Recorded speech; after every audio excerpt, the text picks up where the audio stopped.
ছেলেদের নাম সানি। মারাত্মক লেভেলের একজন ব্রিলিয়েন্ট আর্টিস্ট হওয়া সত্ত্বেও সে যখন অভাবের সাগরে ডুবে যায় তখন সানি সিদ্ধান্ত নেয় ভয়ানক ক্রাইম করার। সে নিজ হাতের ডিজাইনার জাদুতে ভারতীয় ৫ রুপির নোট হুবহু জাল করে ফেলে, আর এরপর একের পর এক নোট ছাপিয়ে সে হয়ে ওঠে দেশটির প্রধান আতঙ্ক। কিভাবে সানি এই জাল টাকার নোট একদম পারফেক্টভাবে বানিয়েছিল আর শেষ পর্যন্ত সে গোল্ড লেভেলে চলে যায়, এটা জানতে হলে তোমাকে দেখতে হবে এই বছর অ্যামাজন প্রাইমে মুক্তি পাওয়া ওয়েব সিরিজ ফার্জি এক্সপ্লেনেশন।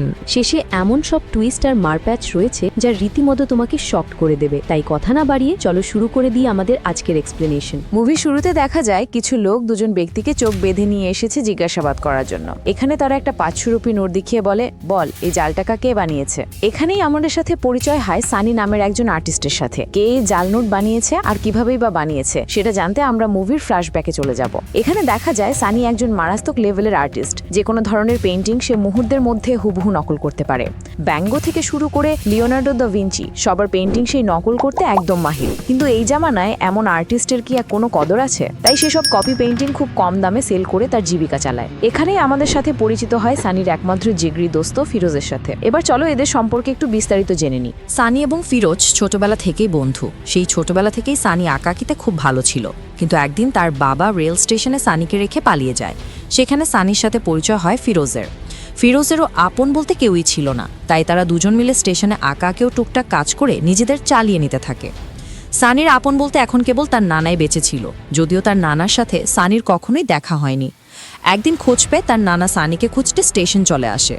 সেইখানে তার নানা সানিকে পেয়ে গিয়ে তাকে নিয়ে আসে, আর সেই সাথে সানি তার নানাকে অনুরোধ করে যেন ফিরোজকে তাদের সাথে নিয়ে আসে। নানা রাজি হয়ে গেলে ফিরোজ ও সানির নানার সাথে শাহলে চলে আসে আর একসাথে বড় হওয়া শুরু করে। এখানে সানির নানাও ছিল একজন ভালো মানের আর্টিস্ট, সেই সাথে তার ক্রান্তি নামের একটি পত্রিকাও ছিল। এখানে এসে সানির নানা তাকে ভালো করে আর্ট শেখাতে থাকে আর ফিরোজকে প্রিন্টিং মেশিনের উপর এক্সপার্ট বানাতে থাকে। দুজনেই এই দুই জায়গায় নিজেদের সেরাটা দিয়ে ক্রান্তি পত্রিকা চালাতে থাকে। কিন্তু এই ইন্টারনেটের যুগে এখন আর কেউ কাগজের পত্রিকা পড়ে না। দিন দিন ক্রান্তি পত্রিকার বেচাকেনা একদম বন্ধ হয়ে যায় আর পুরো পত্রিকা অফিস পাহাড় সমান ঋণের মধ্যে ডুবে যায়। যাদের কাছ থেকে ধার নেওয়া হয়েছিল সবাই তাদের টাকা ২ মাসের মধ্যে ব্যাক দেওয়ার আলটিমেটাম দিলে সানির নানা পত্রিকা অফিস বিক্রি করে দেওয়ার সিদ্ধান্ত নেয়। কিন্তু সানি আর ফিরোজ বলে, যেভাবেই হোক আমরা এই পাওনা টাকা পরিশোধ করে ক্রান্তি পত্রিকাকে আবার জীবিত করব। তারা দুজনে সেই পাওনাদারের কাছে সময় চায়, কিন্তু তারা আর কোনো সময় দিতে রাজি হয় না। সানি অনেক অনুরোধ করতে থাকে, কিন্তু সব চেষ্টা বৃথা হয়ে যাওয়ার কারণে সানি এবার ভাবতে থাকে কিভাবে এই দেনা শোধ করা যায়। তারা নিজেদের সবকিছু বিক্রি করার জন্য লিস্ট করতে থাকে, কিন্তু সব বিক্রি করলেও তাদের প্রয়োজনে ১০ ভাগ টাকাও তারা ম্যানেজ করতে পারে না।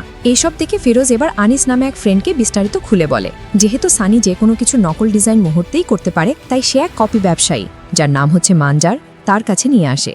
এই মানজার যে কোনো ব্র্যান্ড রিলিজ হওয়ার সাথে সাথে তার ফার্স্ট কপি বাজারে সেল করা শুরু করে। এখানে মানজারকে সানির কথা বললে সে জানায় কোনো সমস্যা নেই, সানিকে দিয়ে সে কাজ করাবে।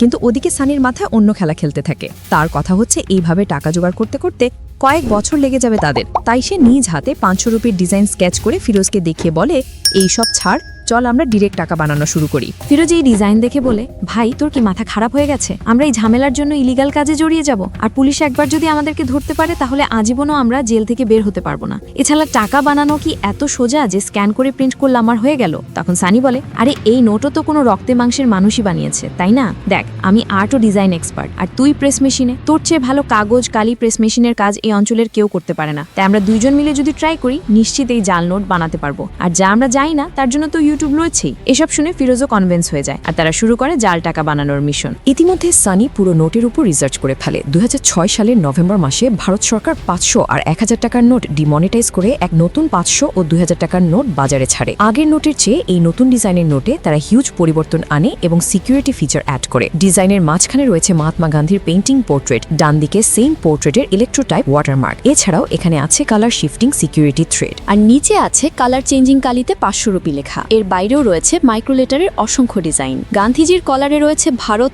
ইন্ডিয়া লেখা মাইক্রোলেটার, যা হাই রেজলিউশন স্ক্যানার দিয়েও কপি করা সম্ভব না। কোনো ধরনের পূর্ব অভিজ্ঞতা ছাড়া এমন ডিজাইন করা যেন কথা না, কিন্তু তাই বলে অসম্ভব না। এর জন্য কম্পিউটার নয়, বরং প্রয়োজন হাতের ডিজাইন। আর ডিজাইন কপিতে সানি তো ছোটবেলা থেকে এক্সপার্ট, তাই সে বেশ কয়েকদিন ধরে প্রতিটা পার্ট নিজ হাতে আঁকতে থাকে এবং একটি খসড়া ডিজাইন করে ফেলে। ডিজাইন তো হয়ে গেল, এবার পালা প্রিন্টিং এর। আর প্রিন্টিং এর বস ফিরোজ তো রয়েছেই। প্রিন্টিং এর জন্য প্রথমে একটি দরকার মাস্টার ডাইস, সেখান থেকে ডিজাইন ডিজাইন কপি করে সেটাকে ফিক্স করা, আর এরপর করতে হয় ফ্র্যাকশন। এবার সেটাকে হাই এন্ড প্রিন্টিং দেওয়ার জন্য দেওয়া হয় ট্রিট, আর পারফেক্ট রেজাল্ট পাওয়ার জন্য করতে হবে বে। এরপর পুরোটা ক্লিন করলে মিলে যাবে ফাইনাল প্রিন্টিং ডাই। এবার তার উপরে কালার করার পালা, কিন্তু তাদের কাছে রয়েছে পুরাতন আমলের প্রিন্টার, যেটা মাত্র একবারে একটা মাত্র কালি প্রিন্ট করতে পারে। তাই তারা 4টি কালিকে 4বার প্রিন্ট করে সেই কাজ সেরে নেয়। প্রিন্টিং এর পর শুরু হয় কাটিং। এখানেও পুরাতন আমলের ম্যানুয়াল কাটিং এর জন্য তাদেরকে হাত দিয়ে সেই কাজটি সেরে নিতে হয়। এরপর তারা মাত্র 10 টাকা দিয়ে কালার শিফটিং পেপার কিনে নিয়ে আসে আর সেটাকে সিকিউরিটি স্ট্রিপ হিসেবে চালিয়ে দেয়। এখন প্রয়োজন সিরিয়াল নাম্বার বসানো। একই নম্বর সব নোটে হলে তো বিপদ, তাই ফিরোজ প্রতিটা নোটের জন্য আলাদা আলাদা সিরিয়াল নাম্বার বসাতে থাকে। আর এরপরে তাদের এই ফেক নোট এবার পারফেক্ট আসল নোটের মতো দেখাতে শুরু করে। কিন্তু এভাবে একদম প্লেন নোট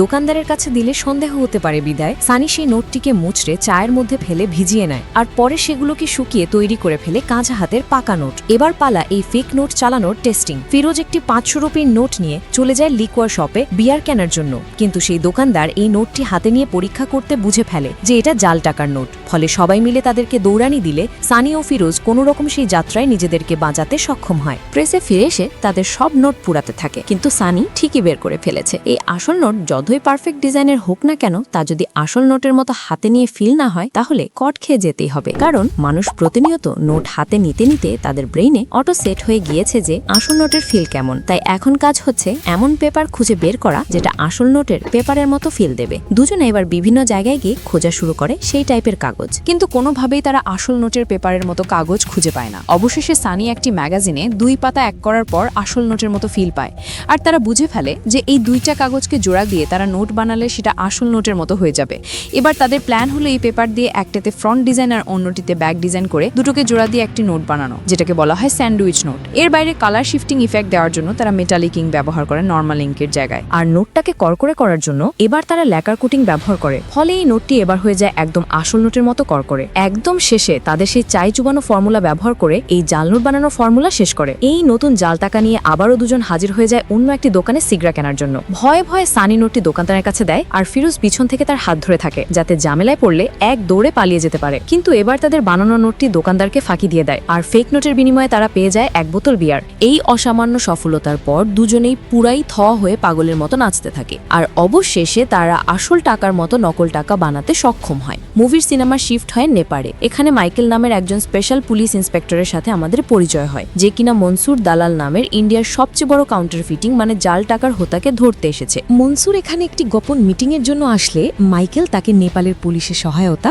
ধরে ফেলে, কিন্তু দেখা যায় তাকে অ্যারেস্ট করে নিয়ে যাওয়ার সময় মনসুরের লোকজন তাদের উপর অ্যাটাক করে বসে এবং মনসুরকে পুলিশের হাত থেকে বাঁচিয়ে নেয়। এখানে মাইকেল 6 বছর ধরে মনসুরকে ধরার চেষ্টা করছিল, কিন্তু প্রতিবার এসে ব্যর্থ হয়। এদিকে মুভির প্রথম সিনে সানি আর ফিরোজকে যে জেরা করছিল সে ছিল আসলে মনসুর দালাল। সে সানিকে বলে এই নোট কে বানিয়েছে আর তোদের মেইন সাপ্লায়ারই বাকে, কারণ পুরো ইন্ডিয়াতে এই মনসুর দালালের অনুমতি ছাড়া এই জাল নোটের ব্যবসা করা সম্ভব না। এখন কিভাবে মনসুর তাদেরকে ধরলো আর কেনই বা তারা ধরা পড়লো, এসব ধীরে ধীরে তোমরা জানতে পারবে। এরপর আমরা দেখতে পাই একটি সরকারি অফিসে মেঘা নামের একজন সফটওয়্যার ইঞ্জিনিয়ার ও কাউন্টার ফিটিং এর রিসার্চারকে। এখানে মেঘা ধান রাক্ষস নামে একটি ডিভাইসের প্রেজেন্টেশন দিচ্ছিল। এই ধান রাক্ষস মেশিনটি যে কোনো ধরনের জাল নোট শনাক্ত করতে সক্ষম। মেঘা সেখানে উপস্থিত সবাইকে জানায় এটা যে কোনো ডিভাইসে ইনস্টল করে ব্যাংক, শপিং মল বা মোবাইলে অনায়াসে ফেক নোট ধরে ফেলা যাবে। এখানে উপস্থিত মিনিস্টার এসবের কোনো কিছুতে ইন্টারেস্ট দেখায় না। অন্যদিকে মাইকেলও সেম সেমিনারে উপস্থিত হয় মিনিস্টারের সাথে দেখা করার জন্য।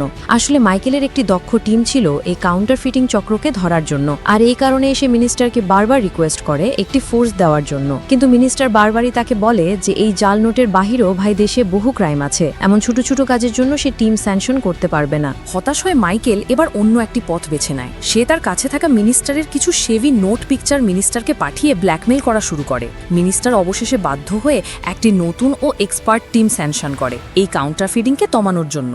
অন্যদিকে দেখা যায় সানি ও ফিরোজ মিলে যে জাল নোট বানিয়েছিল সেটা তার বন্ধু আনিসকে দেখায়। আনিস এই নোট দেখে পুরাই টাসকি খেয়ে যায় আর বলে, আরে কি জিনিস পয়দা করেছো বন্ধু, এতটা তো বোঝাই যাচ্ছে না আসল নাকি নকল। এবার সে একটি পার্টির খোঁজ দেয় যে কিনা এলাকায় নকল ফেক নোট সাপ্লায়ার। ওখানে সানি আর ফিরোজ উপস্থিত হয় তাদের সাথে ডিল করার জন্য। প্রথমে ডিলার এই নোট দেখে খুব একটা পাত্তা দেয় না, কিন্তু পরে সানি 2টার 500 টাকার নোটের সাথে ওই জাল টাকা মিশিয়ে দিয়ে তাকে জাল নোট খুঁজতে বলে, কিন্তু বেচারা কোনোভাবেই কোনটা জাল নোট তা বের করতে পারে না। সানির এমন কনফিডেন্স দেখে ডিলার প্রতি 500 টাকা নোটের জন্য 150 রুপি রিয়াল মানি অফার করে আর বলে তার 2 কোটি টাকার সাপ্লাই লাগবে নেক্সট 2 সপ্তাহের মধ্যে। এত বড় অর্ডার পেয়ে সানির সাথে সাথে রাজি হয়ে যায় আর ডিল ফাইনাল করে ফেলে। এখানে ডিলার সানির নাম জানতে চাইলে সানি নিজেকে আর্টিস্ট বলে পরিচয় দেয়। ডিল তো হয়ে গেল, কিন্তু এত নোট 2 সপ্তাহের মধ্যে কিভাবে তৈরি করবে তারা? এর জন্য তাদের প্রয়োজন আরও প্রিন্টিং মেশিন ও জনগণ। আর কোনো উপায় না পেয়ে সানি ও ফিরোজ তাদের প্রেসের অনেক পুরাতন ও বিশ্বস্ত কর্মচারী ইয়াসির চাচাকে পুরো প্ল্যান বলে। চাচা তো পুরো এসব শুনে রাগে ফেটে পড়ে, কারণ তার নানা যদি জানতে পারে তারা এমন কাজ করছে তাহলে আজীবনের জন্য তাদেরকে ত্যাগ করবে। কিন্তু সানি তার আর্টের কারিশমা দেখালে চাচা নিজেও বুঝতে পারে না যে এই নোট নকল হয় কি করে। পরে সানি চাচাকে ভূগোল পড়াতে সক্ষম হলে সে জানায় এত প্রিন্টিংয়ের জন্য তাদের আরও 2টো অটোমেটিক মেশিনের দরকার। এছাড়া এই ক্রান্তি পত্রিকার অফিসে যদি তাদের কাজ করতে হয় তাহলে পুরো রাতের বেলায় সবার আড়ালে এই কাজটি করতে হবে। কিন্তু এত সব মেশিন কেনার জন্য তাদের প্রায় 10 লক্ষ টাকার মতন ক্যাশ প্রয়োজন। এই টাকা ম্যানেজ করার জন্য সানি আর ফিরোজ আবারও সেই লোন পার্টির কাছে যায়, যার কাছ থেকে ইতিমধ্যে ক্রান্তি পত্রিকা টাকা ধার নিয়ে রেখেছে। সেখানে সানি তাদের কাছ থেকে হাই ইন্টারেস্টের 10 লক্ষ টাকা চায় এবং 2 সপ্তাহের মধ্যে ফেরত দেওয়ার কথা বলে সেখান থেকে টাকা ম্যানেজ করতে সক্ষম হয়। এই টাকা পাওয়ার পর শুরু হয় তাদের পুরো স্কেলে জাল নোট বানানোর মিশন। বড় বড় প্রিন্টিং মেশিন তো তারা কিনে আনতে পারে, কিন্তু মেইন সমস্যা হলো পেপার। আর এই নোট বানানোর জন্য যে পেপার লাগবে সেটা হবে 45 GSM। ফিরোজ একটি পেপার কোম্পানিতে কল দেয় এই পেপারটি অর্ডার করার জন্য, কিন্তু তারা জানায়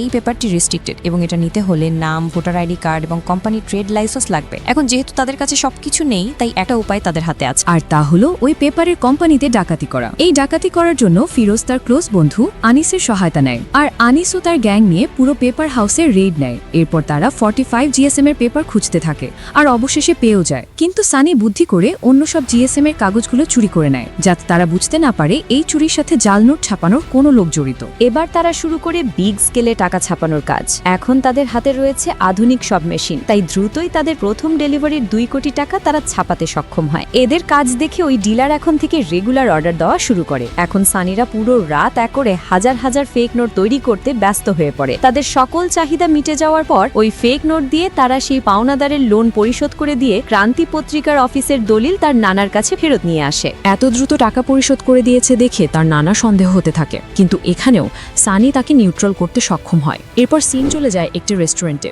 সানি ও তার গার্লফ্রেন্ড ডিনার করার পর সানি তার জাল নোট দিয়ে বিল পে করে বের হয়ে যায়। ঠিক সেই সময় ওই সফটওয়্যার ইঞ্জিনিয়ার মেধাও সেই রেস্টুরেন্টে উপস্থিত হয় ডিনার করার জন্য।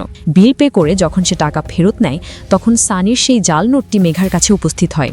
সে নোটটা হাতে নিয়েই বুঝে ফেলে যে এটা হয়তো জাল নোট, তাই বাড়িতে গিয়ে এই নোটটিকে ধান রাক্ষস মেশিনে চেক করে। কিন্তু মেঘা পুরো শক হয়ে যায় যখন সে দেখতে পায় এটা জাল নোট হওয়া সত্ত্বেও তার বানানো মেশিন সেটা ডিটেক্ট করতে পারছে না। আসলে নোটটি সকল সিকিউরিটি থেকে গুলো এতটাই পারফেক্ট ছিল যে মেশিনও তার কাছে হার মেনেছে। এরপর আরও একটি রিসার্চ করলে ধরা পড়ে যে নোটটি একটি স্যান্ডউইচ নোট। এটা লেগে মেঘা বুঝে যায় যে এই গ্রুপটি কোনো অর্গানাইজড কোনো গ্রুপ নয়, এদের কাছে কোনো দামি ইকুইপমেন্ট নেই, তাই তারা স্যান্ডউইচ নোট বানাচ্ছে। যা আছে সেটা হলো মারাত্মক লেভেলের ট্যালেন্ট। এমন ফাইনেস্ট কাজ মেঘা এর আগে কখনোই দেখেনি। এবার দেখা যায় নতুন টিম পেয়ে মাইকেল সবাইকে ব্রিফ করছে কিভাবে এই জাল নোট স্মাগলিং হয় দেশে। সে জানায় জাল নোট যদি সঠিকভাবে মার্কেটে পৌঁছাতে না পারে তাহলে কোনো মূল্য নেই। ফলে আমাদের কাজ হবে মার্কেটে জাল নোট প্রবেশ করার আগে সেটা বন্ধ করা। এখানে মাইকেলের প্রধান টার্গেট থাকে মনসুর দালাল, সেই সাথে জিতু কাকা ও তার মেইন ডিস্ট্রিবিউটর বিলাল। এবার এদেরকে টার্গেট বানিয়ে তাদের টিম মাঠে নেমে পড়ে। অন্যদিকে মেঘা দেখতে পায় এই নতুন ডিভাইস নিয়ে সরকার কোনো রকম মাথা ঘামাচ্ছে না, তাই মেঘা ফ্রাস্ট্রেটেড হয়ে মাইকেলকে মেল করে তার ডিপার্টমেন্টে জয়েন করার জন্য। মাইকেলও তার ট্যালেন্ট দেখে মেঘাকে টিনে নিয়ে নেয়। এদিকে সানিদের কাছে এবার এক বিশাল অর্ডার আসে পাশের স্টেটের একজন ইমেলের কাছ থেকে। এই জাল টাকা দিয়ে সে নির্বাচনের কাজ চালাবে, তাই ডিলারের মাধ্যমে সে আর্টিস্টকে নক দেয়। সামনাসামনি দেখা করে তাকে 200 কোটি টাকার জাল নোট বানানোর অর্ডার দিয়ে বসে। কিন্তু এখানে এই ডেলিভারি তাদের নিজেদেরকেই করতে হবে সুরাটে গিয়ে। এই কথা শুনে সানি রাজি হয় না, কিন্তু কি আর করা, কাঁচা টাকার লোক তো আর চাইলেই সামলানো যায় না। এবার এত বড় অর্ডারের জন্য জাসির চাচার কাছে আসলে সে বলে আমাদের কাছে এগুলো নোট ছাপানোর জন্য পেপার নেই, তাই সেই 45 GSM এর পেপার তাদের এখন খুব প্রয়োজন। এখন বারবার তো ডাকাতি করা যায় না, তাই না? তাই এবার তারা একজন মৃতপ্রায় লোককে ধরে নিয়ে এসে তার নামে কোম্পানির রেজিস্ট্রেশন করে এবং লিগাল ভাবে পেপার কিনে কাজ শুরু করে দেয়। ওদিকে দেখা যায় মেগা অফিসে জয়েন করেছে ঠিকই, কিন্তু তার হাতে কোনো কাজ নেই। এবার মেঘা সানির বানানো নোটটি মাইকেলকে দেখিয়ে বলে, স্যার এই নোটটি যে বানিয়েছে সে একজন টপ নচ আর্টিস্ট, তার কাছে যদি ভালো কোনো প্রিন্টিং টেকনোলজি থাকে তাহলে সে আমাদের জন্য হুমকি হতে পারে। কিন্তু মাইকেল বিষয়টাকে খুব একটা গুরুত্ব দেয় না, তার কথা তথা আগে মনসুরকে ধরতে হবে। কিন্তু এসব শুনে মেঘাও দমে যায় না। সে ওই রেস্টুরেন্টের চারপাশে যত প্রিন্টিং কারখানা আছে তার লিস্ট বের করে নিজ উদ্যোগে একটি রেড পরিচালনা করে মাইকেলের কোনো পারমিশন ছাড়াই। বিভিন্ন প্রেস খুঁজতে খুঁজতে সে এসে পড়ে সানিদের প্রেসে। সানিরা তখন প্রেসের মধ্যে টাকা ছাপানোর কাছে ব্যস্ত ছিল। বাইরে পুলিশ দেখে ইয়াসির চাচা কোনো রকম তাদেরকে দেরি করাতে থাকে, আর ভিতরে সানি ও ফিরোজ মিলে পুরো প্রেস ক্লিনিং এর কাজ করতে থাকে। কিন্তু চাচা বেশিক্ষণ তাদের আটকে রাখতে পারে না, আর মেঘা ফোর্স নিয়ে চেকিং এর জন্য ভিতরে ঢুকে পড়ে। তারা প্রায় ধরা পড়েই যাবে, ঠিক সেই সময় মাইকেল মেঘাকে কল দিয়ে ছাড়ি দিতে থাকে যে তাকে না জানিয়ে এমন স্টুপিড রেড দেওয়ার জন্য। মেঘাও আর কোনো চেক না করে দ্রুত অফিসের দিকে রওনা দিলে একটুর জন্য আর্টিস্ট বেঁচে যায়। এবার নোট ছাপানো হয়ে গেলে ফিরোজ সানি একটি গাড়ি নিয়ে বের হয়ে পড়ে সুরাটের উদ্দেশ্যে। পথের মধ্যে তাদের গাড়িতে পুলিশ রেড দিয়ে বসে, কিন্তু আগে থেকেই সানি প্ল্যান করে কিছু মদের বোতল গাড়িতে রেখে দেয় যাতে পুলিশ মদের বোতল দেখে ওটা নিয়ে ক্যাচাল করে। হয়ও ঠিক তাই, বিদেশি মদের বোতল ক্যারি করার জন্য তাদের কাছ থেকে 30,000 টাকা ঘুষ নিয়ে পুলিশ ছেড়ে দেয়, আর তারাও হাসতে খেলতে জাল নোটের চালান ক্লায়েন্টের কাছে পৌঁছে দেয়। এমন সফলতার পর তারা আনন্দে পার্টি করতে থাকে। কিন্তু এই আনন্দ কিছুক্ষণের মধ্যেই বিলীন হয়ে যায় যখন তারা জানতে পারে তাদের নানা ইতিমধ্যে কুকর্ম জেনে গিয়েছে। তার নানা প্রচুর কষ্ট পায় এবং রাগ করে সানি ও ফিরোজকে এই ক্রান্তি প্রেস থেকে বের করে দেয়। এখান থেকে বের হয়ে গিয়ে সানি আবারও তার আগের সেই আর্ট কপির কাজে নেমে পড়ে। সেখানে ইয়াসির চাচা তার সাথে দেখা করতে আসলে সানি জানায় কেন যেন তার মধ্যে এখনো এইসব কুকর্মের জন্য গিল্ট ফিল হচ্ছে না। আসলে টাকার লোভ তাকে এমনভাবে ধরে বসেছে যে ভালো মন্দের পার্থক্য সানি তখন ভুলতে বসেছে। এদিকে ইয়াসির চাচা জানায় যে তার নানাকে হুট করে পাওয়া যাচ্ছে না। সানি ও ফিরোজ মিলে থানায় যায় পুলিশকে ইনফর্ম করার জন্য, কিন্তু পুলিশ তাদের তৎক্ষণাৎ সাহায্য না করায় সানি পুলিশের উপরে চড়াও হয়ে পড়ে। ফলে সানি ও ফিরোজকে পুলিশ অ্যারেস্ট করে নেয়। এর কিছুক্ষণ পর ইয়াসির চাচা এসে তাদের জামিন করিয়ে নেয় আর জানায় তার নানা আবার ফিরে এসেছে। আসলে ইদানিং তার নানা সবকিছু ভুলে যাওয়ার রোগ হয়েছে, ফলে কিছুদিন আগে তাদের কুকর্মের কথাও সে ভুলে যায়, আর সানিকে দেখে সে অনেক খুশি হয়। এই সুযোগে সানিও কপি প্রিন্টিং ধান্দা বাদ দিয়ে আগের কাজে মন দেবে, তাই সানি ও ফিরোজ আবারও তাদের ক্রান্তি পত্রিকায় কাজ করা শুরু করে দেয়। এদিকে মেঘার আবিষ্কার করা ধান রাক্ষস ডিভাইসটি অবশেষে মিনিস্ট্রি অ্যাপ্রুভাল পায় এবং সেটা পুরো দেশের bank, gas station, ATM machine ও দোকানে ইনস্টল করার নির্দেশ দেয়। এর প্রভাবে দেশের বিভিন্ন অঞ্চল থেকে জাল নোট ধরা পড়া নিউজ আসতে থাকে। একে একে বিভিন্ন সিন্ডিকেটের প্রধানরাও পুলিশের হাতে ধরা পড়া শুরু করে। এমন সাফল্য দেখে সবাই আনন্দিত হয়। যাক, অবশেষে এই কাউন্টার ফিটিং চক্রকে তারা থামাতে সক্ষম হলে এরপর সিন চলে যায় দুবাইয়ের মনসুর দালালের কাছে। বেচারার পুরো ধান্দা ইতিমধ্যে বন্ধ হয়ে যাওয়ার জোগাড় এই দান রাক্ষস মেশিনের জন্য। কোনো পার্টি এখন তার বানানো এই জাল টাকার নোট নিতে চাইছে না। ঠিক তখনই জিতু কাকা সানির বানানো 500 রুপির নোট তাকে দেখিয়ে বলে, দেখো আর্টিস্ট নামের একটি ছেলে এই নোটটি বানিয়েছে, যেটা এই মেশিনও ডিটেক্ট করতে পারে না। এটা দেখে মনসুর তো পুরাই টাসকি খেয়ে যায় আর বলে, কি এই আর্টিস্ট, তাকে আমার চাই। তাই পরের দিনই তার টিমকে পাঠিয়ে দেয় সানি ও ফিরোজকে ধরে নিয়ে আসার জন্য। তাদের দুজনকে ধরে মনসুরের কাছে নিয়ে আসলে মনসুর একটি 2000 রুপির নোট সানিকে দেখিয়ে বলে, দেখো এই নোটটিতে কি সমস্যা আছে। সানি জানায়, এই নোটের পেপার তো টপ ক্লাস, কিন্তু এটাতে যে মাইক্রো প্রিন্টিং আর ওয়াটার মার্ক আছে সেটাই সমস্যা আছে। এর জন্য কম্পিউটার নয়, আর্টিস্টের হাতের ছোঁয়া প্রয়োজন। এইসব শুনে মনসুর অনেক ইমপ্রেস হয়ে যায় আর তাকে একসাথে কাজ করার জন্য অফার দেয়। মনসুর বলে, আমার কাছে আছে দুনিয়ার সবচেয়ে হাই টেকনোলজি, আর তোমার কাছে আছে ডিজাইন পাওয়ার। দুজনে একসাথে কাজ করলে কেউ আমাদের থামাতে পারবে না। কিন্তু সানি জানায় ইতিমধ্যে সে সব কাজ থেকে দূরে চলে এসেছে আর নতুন করে সে কোনো কাজে হাত দেবে না। কিন্তু মনসুর তাকে হুমকি ধামকি ও টাকার লোভ দেখালে সানি ও ফিরোজ রাজি হতে বাধ্য হয়। এবার শুরু হয় তাদের 2000 রুপির নোট ডিজাইনের মিশন। এখানে সানি জানায় এই 2000 রুপির নোটে যে ডিজাইন রয়েছে সেটা পুরোই অন্য লেভেলের। এটাতে ডিজাইন ডিটেইলিং এর পাশাপাশি 17টি আলাদা টাইপের সিকিউরিটি ফিচার রয়েছে, যেটা নকল করা এক প্রকার অসম্ভব।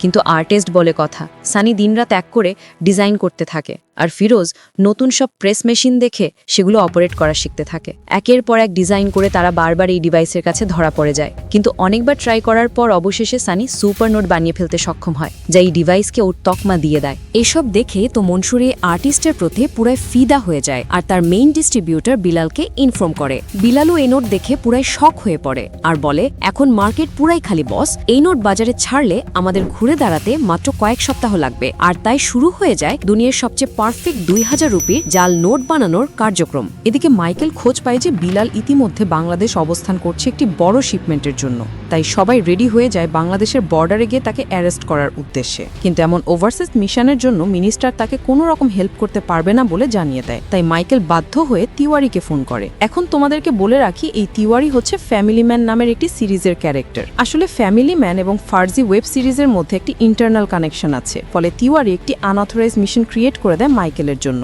এখানে বাংলাদেশের বিজেপি জানায় তারা মাইকেলকে নো ম্যানস ল্যান্ডের বাইরে ঢোকার অনুমতি দিতে পারবে না, কিন্তু দেখা যায় বিলাল বুঝে ফেলে তাকে ধরার জন্য সবাই ফাঁদ পেতে রেখেছে, তাই সে বর্ডারে না গিয়ে ব্যাক করতে থাকে। এটা বুঝে ফেলে মাইকেল বিজেপির অর্ডার অমান্য করে তার মিশন স্টার্ট করে দেয় আর অনেক খড়িকাটি পুড়িয়ে বিলালকে ধরতে সক্ষম হয়। বিলালকে ডার্ক সাইডে নিয়ে গিয়ে মাইকেল তাকে জেরা করতে থাকে যে মনসুর কোথায়, কিন্তু বিলাল যথারীতি স্বীকারোক্তি না দিলে তার পায়ে গুলি করে দেয় মাইকেল। ফলে জীবন বাঁচানোর তাগিদে বিলাল সব বলতে রাজি হয়ে যায়। বিলালের কাছ থেকে পাওয়া জাল টাকার নোট নিয়ে ওই ডিভাইসে চেক করতে গিয়ে মাইকেলের মাথা পুরোই ঘুরতে থাকে, কারণ এই নোট যে জাল সেটা কোনোভাবেই ধান রাক্ষস মেশিন ডিটেক্ট করতে পারছে না। তার মানে এই নোট দেশে ঢোকার আগেই মনসুরকে যেভাবেই হোক থামাতে হবে। অন্যদিকে মনসুরের কাছে খবর চলে আসে যে বিলাল আটকা পড়েছে। এখন এই প্ল্যানে বিলালের রিপ্লেসমেন্ট লাগবেই, তাই সে সরাসরি ইন্ডিয়া চলে আসে সানিকে বিলালের রিপ্লেসমেন্ট হিসেবে কাজ করানোর জন্য। সানি এতে রাজি হয়, কিন্তু ইয়াসির চাচা তাকে বারবার মানা করতে থাকে যে মনসুরের সাথে না যাওয়ার জন্য। এখানে সানিকে অনেক উগ্র দেখায়, কারণ টাকার লোভ এখন তার পা থেকে মাথা পর্যন্ত জমে গিয়েছে। যেহেতু তাকে বড় পদে অ্যাপয়েন্ট করা হয়েছে, তাই সানি এবার মেঘাকে টার্গেট করে, কারণ মেঘার সাথে ভাব জমাতে পারলেই সেই কাউন্টার ফিটিং টিমের সকল ইনফরমেশন আগে ভাগে পেয়ে যাবে। কয়েকদিন মেঘার সাথে কথা বলে সানি তাকে পটিয়ে ফেলে। মেঘার একটি থাকার জন্য বাড়ির প্রয়োজন ছিল, তাই সানি তাকে সুন্দর একটি বাসা খুঁজে দেয়। সেখানে সানি একটি জরুরি কল করার জন্য মেঘার ফোন ইউজ করতে চায়। মেঘা তার ফোন সানিকে দিলে সানি সেখানে ম্যালওয়্যার ইনস্টল করে দেয়, যাতে এখন থেকে মেঘার ফোনে যত কিছু থাকবে, ফোন কল রেকর্ড, ইমেজ, সবকিছু সে অ্যাক্সেস করতে পারে। একদিকে সে প্রেমিক সেজে মেঘার সাথে ডেটিং মারে, অন্যদিকে তার টিমের সকল খবর সানি আগে ভাগে পেয়ে যাওয়া শুরু করে দেয়। এদিকে বিলালকে দেখা যায় সে সবকিছু স্বীকার করছে, কিন্তু সানি মানে আর্টিস্টের ডিটেলস সে ঠিকভাবে দিতে পারছে না। তখন বিল্লাল তার এক ক্লোজ চামচাকে গুপ্তচর বানায়, যাতে মনসুরের এখানে কি হচ্ছে তার খবর সে মাইকেলকে দিতে পারে। এভাবে বিলাল একটা মেসেজ পায়, আর সেখানে বলা হয় এবার 12,000 কোটি টাকার এক বিশাল বড় জাল নোটের চালান ইন্ডিয়াতে আসতে চলেছে। এটা শুনে তো মাইকেলের মাথা পুরাই ঘুরে যায়, কারণ এত টাকা যদি ইন্ডিয়াতে ঢুকে পড়ে তাহলে এই দেশের অবস্থা পুরাই খারাপ হয়ে যাবে। তাই পুরো টিমকে হাই অ্যালার্ট করে দেয়া হয়। সবাই ইন্ডিয়ার প্রতিটি বর্ডারে নজরদারি করতে থাকে। এদিকে সানি মেঘার কাছ থেকে খবর পায় যে আজকে কোন এলাকায় রেড হবে, আর অন্যদিকে বিলালও তার ইনফর্মার দিয়ে খবর পায় যে মনসুর দেশের কোন অংশ দিয়ে টাকা নিয়ে আসা প্ল্যান করছে। এভাবে দুই পক্ষের খবর বারবার লিক হয়ে যাচ্ছে দেখে সানি মনসুরকে বলে আমাদের মধ্যে কেউ গোপনে সব তথ্যাভাস করছে। আর অন্যদিকে মাইকেল তার টিমের সবার মোবাইল ফোন সিজ করে চেক করতে থাকে যে কার কাছ থেকে ইনফরমেশন লিক হচ্ছে, কিন্তু মেঘার ফোন চেক করা মাইকেল কিছুই বের করতে পারে না। এভাবে অনেক চোর পুলিশ খেলার পর খালি মনসুর আর সানি মিলে প্ল্যান করে যে তারা দর্জনাস নামক একটি পোর্ট দিয়ে এই বিশাল অঙ্কের টাকা নিয়ে আসবে, যেটা আর্মস ডিলাররা অস্ত্র পাচারের জন্য মাঝে মাঝে ব্যবহার করে থাকে। যেহেতু টাকার পরিমাণ 12,000 কোটি, তাই এত নোটের জন্য বিশাল বড় কার্গো প্রয়োজন। তাই এবারও তারা বুদ্ধি করে দেশের বিভিন্ন অঞ্চল দিয়ে 10 কোটি 5 কোটি পাচার করতে থাকে, যাতে করে সেগুলো ধরা খেয়ে যায়। সবাই ভাবে তারা কোনোভাবেই দেশে টাকা নিয়ে আসতে পারছে না। এমন করে পুলিশদেরকে বিজি রাখে একটি টিম, আর সানি ও ফিরোজ মিলে শিপে করে এই জাল নোট নিয়ে দুবাই থেকে রওনা দেয় দেশের উদ্দেশ্যে। কিন্তু পোর্টে নোঙ্গর করার আগেই তারা জেনে যায় যে এখানেও পুলিশ চেকিং করছে, ফলে এদিকে ঢোকার পথও বন্ধ হয়ে আছে। তাই অনেক বুদ্ধি করে তারা একটি প্ল্যান করে ফেলে। প্রথমে তারাই পুরো টাকার কন্টেইনারে জিপিএস সেট করে তা মাঝ সমুদ্রে ফেলে দেয়, আর খালি জাহাজ পাঠিয়ে দেয় মুম্বাই সি পোর্টের দিকে। পুরো দেশ যখন এই ভৌতিক জাহাজ নিয়ে ব্যস্ত, তখন অন্য একটি টিম পানি থেকে সেই কন্টেইনার তুলে আনে, আর অবশেষে পুরো 12,000 কোটি টাকা অক্ষত অবস্থায় মনসুরের গোডাউনে নিয়ে আসতে তারা সক্ষম হয়। এই অভাবনীয় সফলতার পর সানি ও ফিরাজ তাদের লাক্সারি জীবনযাপন করতে থাকে। তারা মদ পার্টি সব করে তাদের দিন ভালোই কাটছিল। এদিকে সানির মনে হয় যে যেহেতু সব কাজ শেষ, তাই সে মেঘার ফোন থেকে ওই ম্যালওয়্যার ডিলিট করে দেয়। এখানে মেঘা সানিকে কিছু জাল নোটের কালেকশন দেখায়। সেখানে পৃথিবীর সব ভয়ানক জাল নোট দেখিয়ে মেঘা বলে এরা যতই এক্সপার্ট হোক না কেন, একদিন না একদিন ধরা পড়েই যায়, কারণ আর্টিস্ট সবসময় তার নিজের আইডেন্টিটি এই আর্টের মধ্যে লুকিয়ে রাখে, আর এটাই তাদের মেইন উইকনেস। এখানে সানির তৈরি 500 রুপির নোট দেখিয়ে মেঘা বলে যে এটা আমার সবচেয়ে ফেভারিট একটি কাজ। তখন সানি মনে মনে আরো বেশি ইন্সপায়ার্ড হয়ে পড়ে। এবার মাইকেল মিনিস্টারের কাছে গিয়ে পুরো 12,000 কোটি টাকার কাহিনী বললে পুরোই ভরকে যায়, কিন্তু মিনিস্টার বলে তোমাদের তো মেশিন রয়েছে, সেটা দিয়ে তো ডিটেক্ট করা যাবে, তাই না? কিন্তু মেঘা জানায় এই সুপার নোট এতই পারফেক্ট যে এটাকে এই ডিভাইসও ডিটেক্ট করতে পারছে না। এই নোট নকল কিনা এটা ডিটেক্ট করার একমাত্র উপায় হচ্ছে এটাকে পুড়িয়ে ফেলা, কারণ এই নকল নোট পোড়ালে সেটাতে লাল রঙের আগুনের শিখা জ্বলবে। এসব দেখে মিনিস্টার এখন মহা ঝামেলায় পড়ে যায়। সে জানায় যেভাবেই হোক ইলেকশনের আগে এই জাল নোট তাদের থামাতেই হবে। অন্যদিকে এত বেশি পরিমাণ নোট হওয়ার কারণে অনেকদিন পার হয়ে গেল, তার খুব একটা বেশি ডিস্ট্রিবিউট করতে পারে না সানি আর ফিরোজ। সব দেখে মনসুর তাদের উপর ঝাড়ি মারা শুরু করে দেয়, কারণ দ্রুত ডিস্ট্রিবিউট না করতে পারলে যে কোনো সময় তারা কট খেয়ে যাবে। সানি ছোট ছোট অনেক জায়গায় ডিস্ট্রিবিউট করতে করতে থাকে, কিন্তু সেটা পুরো টাকার 10 ভাগের 1 ভাগও না। এদিকে মেঘা একদিন সব নোট ভালো করে পরীক্ষা করে জানতে পারে যে সেই আগের 500 রুপি আর এবারে 2000 রুপির সুপার নোট সে একজনই ডিজাইন করেছে। সে ভালো করে পরীক্ষা করে দেখেছে যে দুটি নোটেই খুব সূক্ষ্মভাবে ইংরেজি হরফে এইচ লেখা রয়েছে, যেটা এই আর্টিস্টের একটি সিগনেচার মার্ক। তার মানে অনেক আগেই যাকে ছোট জাল নোট বানানোর জন্য টিম ইগনোর করেছিল, এবার সেই 12,000 কোটি টাকার কাজটি করছে। এখানে মেঘা আরও জানায় এই 500 রুপির নোট কিছুদিন আগে সুরাটের এক এমএল এর বাড়িতে রেড দিয়ে পাওয়া গিয়েছে। যদি তাকে জিজ্ঞাসা করা যায় তাহলে হয়তো এই মেন হোতাকে আমরা পেয়ে যাব। এসব শুনে মাইকেল সোজা চলে যায় সুরাটের এমএল এর কাছে। সেখানে গিয়ে মাইকেল তাকে জাল টাকার নোটের মামলা থেকে রেহাই দেওয়ার অফার দেয়, বিনিময়ে ওই নোটের কারিগরের হদিশ চায়। এমএলএও রাজি হয়ে যায়, কিন্তু এই মামলা খারিজ করার জন্য মন্ত্রী পরিষদের হাত লাগবে। কিন্তু মিনিস্টার তো এটাকে সোজা আঙ্গুলে করবে না, তাই মাইকেল বুদ্ধি করে মিডিয়াকে 12,000 কোটি টাকার জাল নোটের খবর লিক করে দেয়। ফলে মিনিস্টার এবার ব্যাপক গ্যারাকলে পড়ে যায়। তাই সে বাধ্য হয় সুরাটের ইমেলকে মামলা থেকে খারিজ করে দেয়, আর বিনিময়ে সে আর্টিস্টকে জীবিত অ্যারেস্ট করতে চায়। এখন সুরাটের এমএলএ তো মহা খুশি, তাই সে ওই ডিলারকে কল দিয়ে বলে আর্টিস্টের সাথে কানেক্ট করে দিতে, কারণ বিশাল এক অর্ডার আছে। ডিলার ফিরোজকে 100 কোটি টাকার অর্ডার দেয়, কিন্তু শর্ত হচ্ছে এই ডিল স্বয়ং আর্টিস্টের উপস্থিতিতে করতে হবে। এসব শুনে সানি সাথে সাথে না করে দেয়, কারণ ইতিমধ্যেই তার কেন জানি সন্দেহ হতে শুরু করেছে। কিন্তু ফিরোজ নাছোড়বান্দা, এমনিতেও তাদের গোডাউনে এখনো অনেক নোট পড়ে আছে। তাই সে এই ডিল করেই ছাড়বে। বন্ধুত্বের খাতিরে সানিকেও বাধ্য হতে হয় এই ডিল ফাইনাল করার জন্য। ফিরোজ কি আর জানে তাদের কপালে কি হতে যাচ্ছে সামনে। এবার পুরো ইউনিম বিশাল এক জাল সেট করেছে তাদেরকে ধরার জন্য। এই টাকা ডেলিভারি করার কথা একটি শপিং মলে। সেখানে মাইকেলের টিম আগে থেকেই পুরো প্রস্তুতি সেরে ফেলে। প্ল্যান হয় মেঘা যাবে ডিল করার নকল টাকা নিয়ে আসতে, আর সবাই তাদেরকে ক্যাচ করবে। কিন্তু তারা তো আর জানে না এই মেঘার আশিকি হলো সেই আর্টিস্ট। সানি আর ফিরোজ এক গাড়ি ভর্তি নোট নিয়ে হাজির হয় সেই শপিং মলের বেসমেন্টে। সেখানে দুজন দুদিকে অবস্থান নেয় আর ফোন দিয়ে এমএলএ-কে জানায় তারা এসে পড়েছে। পুরো টিম রেড অ্যালার্ট হয়ে বেসমেন্টের দিকে রওনা দেয়। মেঘা যখন সানির গাড়ির সামনে চলে আসে তখনই সানি বুঝে ফেলে তারা ফাইনাল ট্র্যাপে পড়েছে। এবার বাঁচার কোনো উপায় নেই। সাথে সাথে সানি তার ট্যাপ পরে নেয়, ফলে মেঘা দূর থেকে তার ফেস আর দেখতে পায় না। এরপর সানি ফিরোজকে বলে আমরা কট খেয়ে গেছি, বলে তারা দুজনই পালিয়ে যাওয়া শুরু করে। যথারীতি মাইকেলের টিমও তাদের পিছু নেয়। একসময় সানি আর ফিরোজ ফেসে গেলে তারা ড্রেস চেঞ্জ করে একটি ক্লিনিং সার্ভিসের ম্যান হিসেবে রূপ নেয়। সেখানে মাইকেল তাদেরকে আটক করে তাদের কোম্পানির কার্ড দেখতে চায়। আগে থেকে সব সেট করা ছিল বলে সানিও তাদেরকে কার্ড দেখায়, কিন্তু তাদেরকে সন্দেহ করে আরও জেরা করতে চাইলে সানি গাড়ি নিয়ে মাইকেলকে ধাক্কা দিয়ে বের হয়ে চলে যায়। এবার তারা মেইন রোডে চলে আসে ধাওয়া খেতে খেতে। কিছু দূর যাওয়ার পর জ্যামে তাদের গাড়ি আটকে পড়ে। এক পর্যায়ে জ্যাম ছেড়ে দিলে তারা দেখতে পায় চারিদিক থেকে পুলিশ তাদেরকে প্রায় আটক করেই ফেলেছে। ঠিক সেই সময় সানি বুদ্ধি করে ফিরোজকে বলে সব নোটগুলো বাহিরে উড়িয়ে দিতে। কচকচে 2000 টাকার নোট বাতাসে উড়িয়ে দিলে সাধারণ আমজনতা গাড়ি থামিয়ে নোট কুড়াতে শুরু করে। আর এই সুযোগে সানি ও ফিরোজ সেখান থেকে পালাতে সক্ষম হয়। এমন বড় ধামাকা হওয়ার পর মিনিস্টার পুরাই ফার্স্টেডেড হয়ে পড়ে আর মাইকেলকে বলে এই নাটক দ্রুত বন্ধ করতে। মাইকেল এবার পুরো নিউজ মিডিয়াতে মনসুরের ডিটেলস ফাঁস করে দেয়। তা দেখে মনসুর পুরাই পাগলা হয়ে পড়ে। এছাড়াও মাইকেল একজন স্ক্র্যাচ আর্টিস্টকে নিয়ে আসে সানির ছবি বানানোর জন্য, কিন্তু সেটা তো খুব একটা কাজ হয় না। পরে তার টিম ঝাপসা সিসিটিভি ফুটেজ থেকে আর্টিস্টের ফটো ডিকোড করতে থাকে। অন্যদিকে মনসুর তার গ্যাংকে অর্ডার দেয়, যেহেতু সানি তাদের ব্যাপারে সব জানে তাই তাদেরকে এখনই খতম করে দিতে হবে।